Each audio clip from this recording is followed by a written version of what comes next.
Part 7. .1. You can imagine, now everyone can,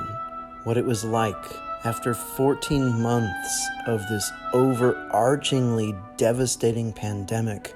and zero human contact, and crying almost every night from loneliness and sadness and boredom I had ever known, and psychologically nearly completely stifled creativity, except for fruits inspired by one concerned friend who commissioned me to write a work for solo oboe after I felt dumped by the love of my life when this pandemic made all our couple's plans impossible. I wrote a 6-movement work with 5 original sonnets in between to clarify the 6 words for love that I learned about from ancient Greece, which caught the starved and lonesome oboe world by storm, because there truly is no competition for its place in all our repertoire, which I wrote in 3 days because I could not eat or drink for 7 days and went straight back to bed after satisfactorily completing my composition.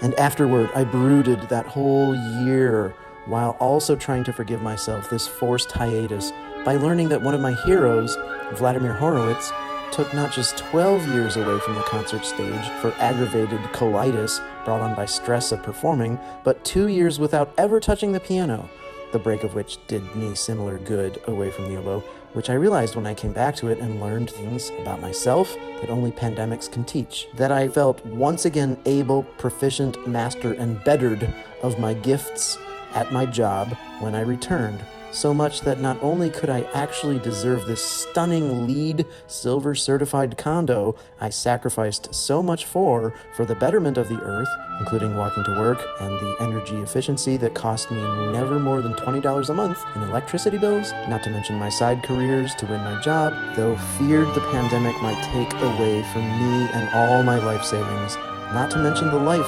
from which I hoped to provide for my beloved, who deserved all this and so much more, but that my purchase was not unreasonable until the unexpected virus struck and all my fears of what that might mean to all my life savings for my future and my fiancé's, which kept me up each night since lockdown and madness ever threatened to creep in during every day and in between, to finally gently stroke his hair as he slept when I entered our hotel room in Paraguay around midnight.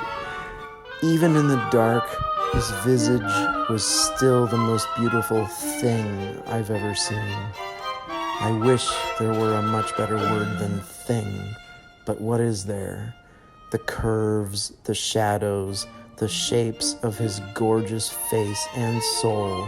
all too beautiful, as well as the sound of his breathing, were like entering heaven after 13 months of hell. Expectedly, my gentle petting startled all his self awake, and in that moment,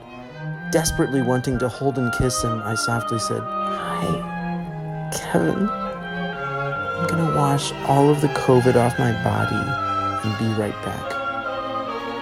After 30 hours of traveling and first-time swollen ankles, I showered to be safe as possible for Kevin. After all, his poor country went from the promise of the very effective vaccine from Russia to now the hardly effective vaccine that China produced, and only maybe next year. And I was blessed enough to be inoculated early, to fly to him, to pet and hold and kiss the love of my entire life.